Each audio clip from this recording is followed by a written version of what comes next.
BookTube, it's Missy, and today I'm here to share with you guys the worst books that I read in 2017. Now when I say it's the worst books, these books were all like 3-star reads, so they're not technically bad books, but they didn't meet my expectations. I went in thinking one thing and I got another. Normally I can say I hated a book because it offended me in some way.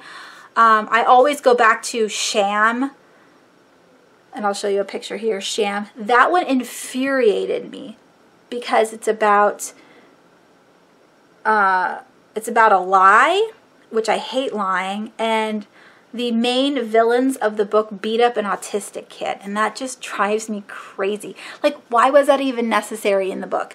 So that book and Cemetery Boys, which is about a boy who moves to a small town that his father is from and decides after he's promised himself and his mother that he would never drink, he becomes an alcoholic to make friends with the kids in the town. I'm just like, those were two like examples of my most hated books in life. The first book on my list, and I'll move over here. I normally have it on the other side. But the first book on my list is Women in the Walls by Amy Lukacs. Now, I gave this book a 3-star. The reason why it is on my worst list is because Daughters Unto Devils was her first debut novel, and this was amazing. This was like Little House on the Prairie meets The Shining. It's got an evil entity. It's got a house that is making her family go crazy. It's really, really cool. So when I picked up The Woman in the Walls, I was thinking, oh my gosh, this is going to be the best. And it was a flop. It's about 2 girls who live in a house with their father, but they're from a rich family. And not only is this a rich family, but it's a family that has been known for generations and generations. So they have they have to live up to some kind of standard for the town because the whole town relies on this family. And the mom dies, and she was supposed to inherit the house and everything. And then the aunt moves in to take care of the daughter and to raise her niece together.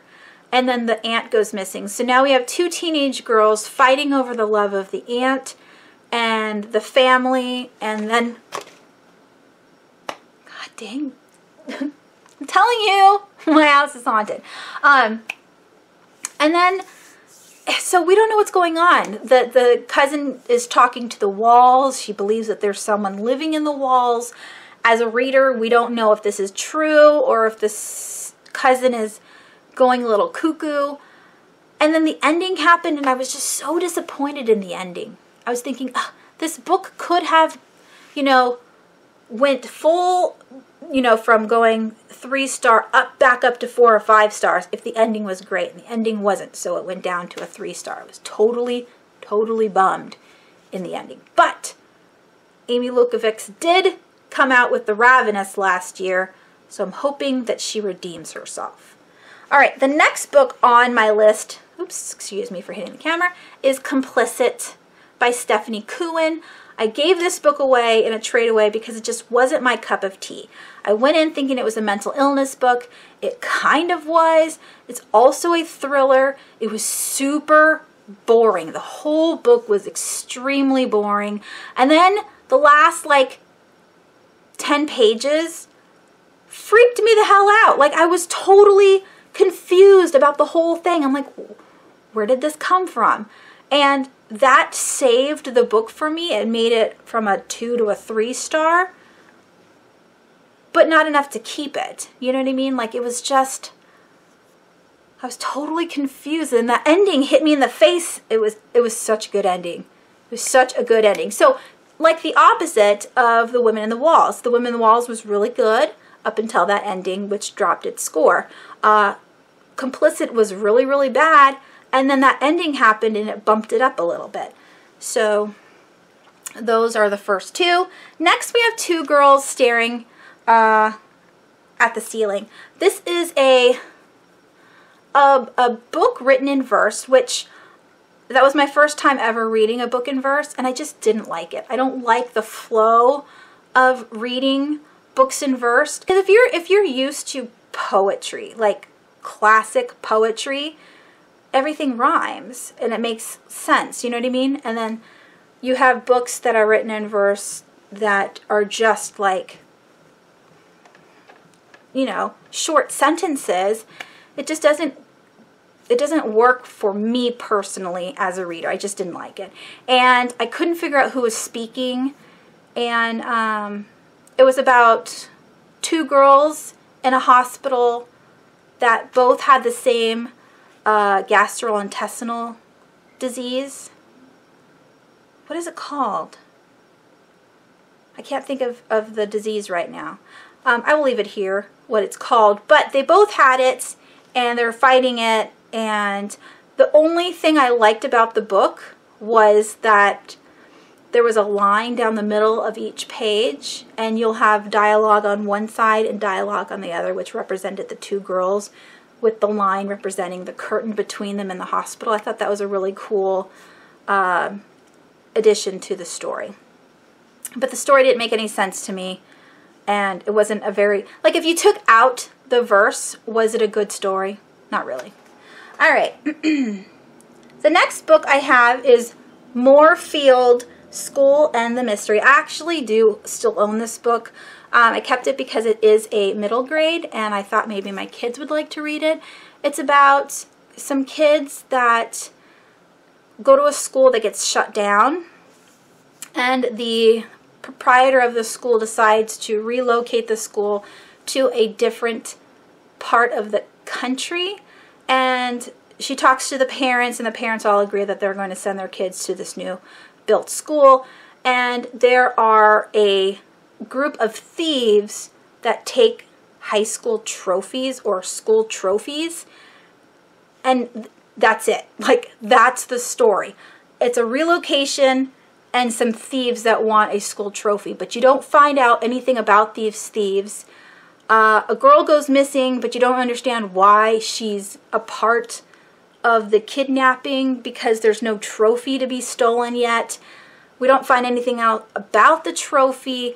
We don't really get to know anything about the school. It's just a bunch of kids hanging out like at a summer camp before school starts. That's basically the whole book, and it really confused me. This was my lowest rating. I gave this book a 2.5. I feel really bad because Liam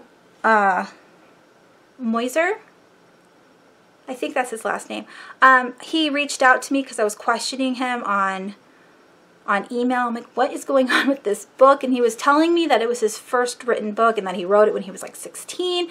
And that's great. I'm glad that his next books are, I don't want to say written better, but he progressed in his writing style. I haven't read his sequel yet, but his first attempt, I mean, I'm super proud of him for getting a book out. That's hard work, and then having to deal with people like reading your book and criticizing your work is very harsh. So I don't want to be too hard on a kid who wrote a book because, you know, kudos to him for writing one. Did I like the story? No, not really. Would I read his sequel? Yeah, I totally would. I would like to see the growth that he has made in the second book. I don't have it yet. Or, you know, if I ever see it, I'll get it. But it wasn't my cup of tea. The next book I have on this list is Into the Water by Paula Hawkins. I read The Girl in the Train, and I gave that one a 3-star or a 4-star. I didn't like any of the characters. I did, however, like that the main character's alcoholism was, like, written properly because, you know, I've grown up with alcoholics, and so I kind of get the whole, you know, self-punishment. Like, you drink to resolve your feelings, but then you feel super guilty the next day, and you know, you want to tell everybody you apologize, but then you have this fear that no one's going to like you anymore, and then you have the guilt again, and then you drink.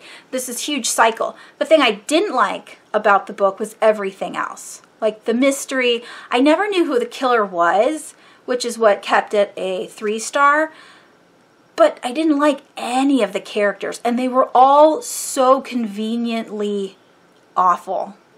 They weren't like realistically bad. They were all conveniently bad to make the story flow. And that really bugged me. And then so I picked up Into the Water hoping that this would be a better story, and it wasn't.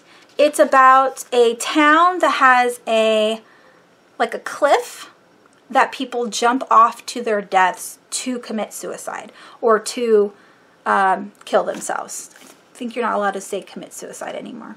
Anyways, they kill themselves from this cliff, and there's a woman that lives there that's lived there her whole life, and she decides she's going to write like a historical tale on this cliff. And so she interviews everybody in town, you know, and she finds out stories about real people that have jumped and the reasons why they did that. And then she ends up jumping herself at like the very beginning of the book. And so we have to read from her sister's point of view and her daughter's point of view and the whole town's point of view on the whole situation.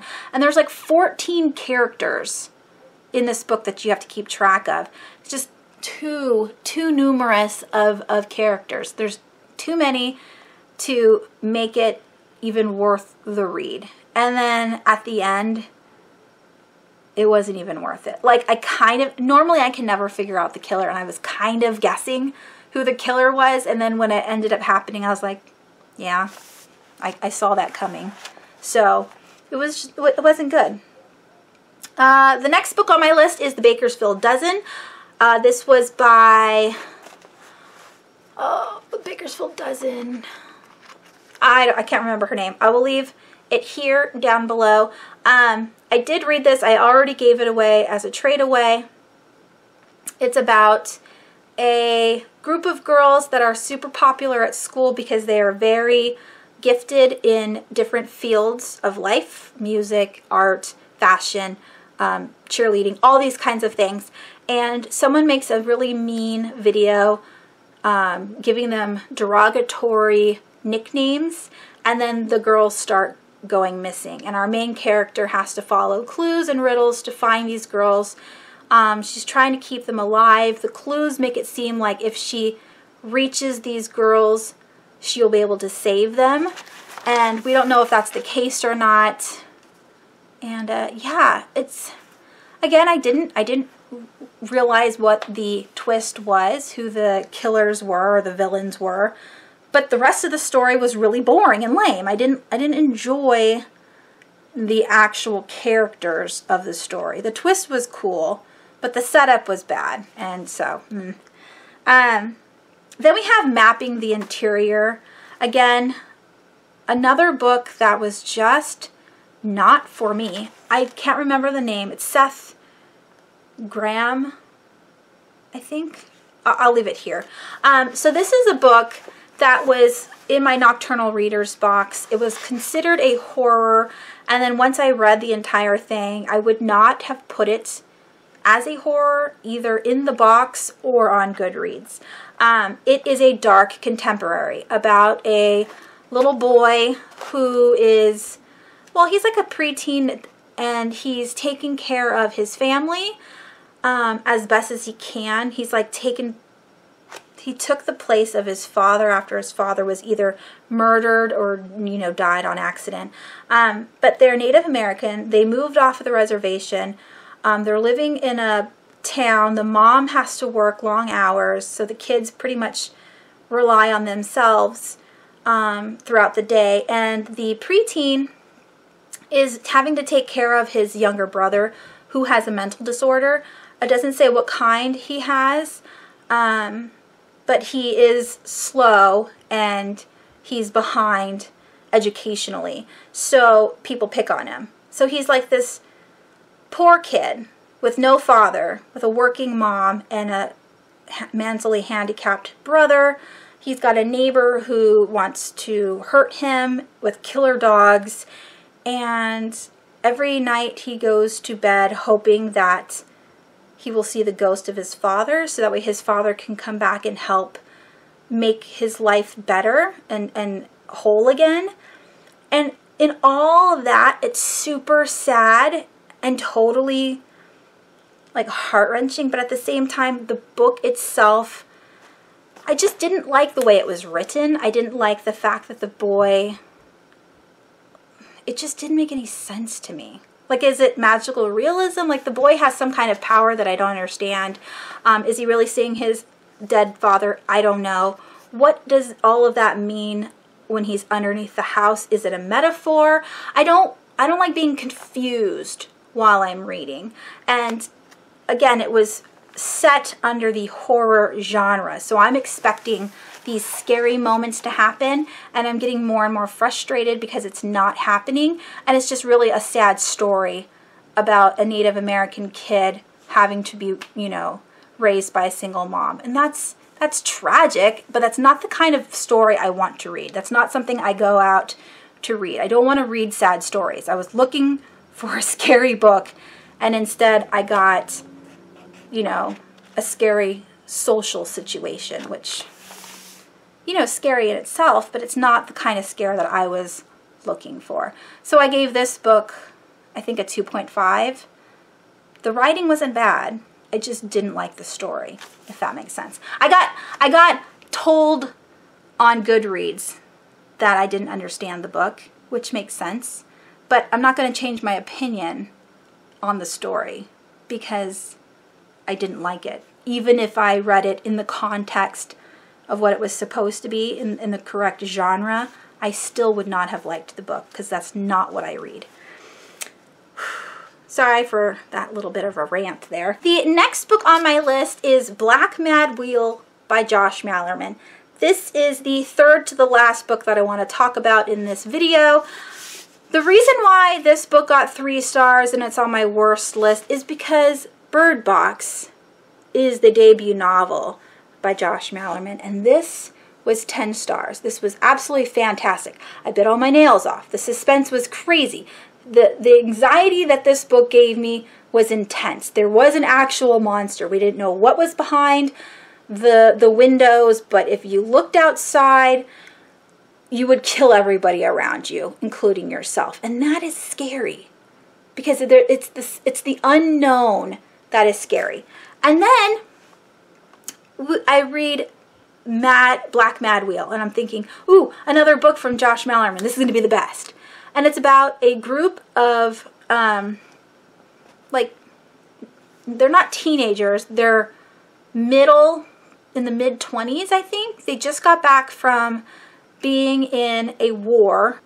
Maybe they're part of the Gulf War. I can't remember anything. Gosh, especially when it comes to wars, because I don't know the names of all the wars. Anyways, the boys come back from war. They went there as a band. They were honorably discharged. They don't need to go back anymore. And they create an actual band, and they're, you know, putting out records, and people are buying them. And one day they get in contact with a military guy that's high up on the food chain. And he's like, hey, we want you back in the military. We have not a quest, but something for you to do. And they're like, I don't know. They're like, well, we'll pay you a lot of money. And they're like, ooh, you mean we can get out of this hellhole of a town that we've been living in forever? We can leave our parents and not have to worry about money, and you know, we can be more creative with our style because we don't have to rely on certain kinds of music that it's definitely sold. You know what I mean? So they think about it, and they're like, okay, fine, let's do this. And so the military man has them come over to his hotel, or I think he brings the tape with him, and he shares this tape with a sound on it, which makes all of the band members keel over and like vomit everywhere. Like, the sound is at a frequency that makes you sick. And the military guy goes, okay, so this is the sound we're looking for. It's in Africa. We want you to find and locate this sound, and so that way we can, you know, pick up the person who's making it, or, you know, kill off the people that are making it, or just stop the noise in general, because not only is it affecting our troops, but it's also somehow affecting the ability for our weapons to work. So like if you are there during the noise, it makes it so none of your guns work, which doesn't make any sense to me, but it doesn't. None of their military weapons can work during this sound and this whole zone in Africa. So I don't know if it's a circle or maybe like a triangle, but anywhere in the area, nothing works, and it's starting to freak the military out because they're losing power. So they want this band to go and double check and see what this is about. Now, straightforward, this doesn't sound like it's going to be a thriller or very suspenseful, because you're thinking, it's a sound, it's going to be made by something, right? And then it turns into this weird, like, political fight between the military and our main character, and they're trying to make him inhuman and using him as a weapon, and he comes back from the sound completely broken, like beyond repair, but somehow they have this magical serum that they're injecting into him that is causing him to be okay and to like regrow the bones properly. So it's kind of like a superhero book at the same time, but it just didn't work for me because, again, I'm thinking it's going to be Bird Box. I'm thinking, it's going to be another suspenseful monster story. And then it comes out to be some kind of military, superhuman, like, book. So it's like Marvel meets aliens. I don't know, because it doesn't really say what the sound comes from.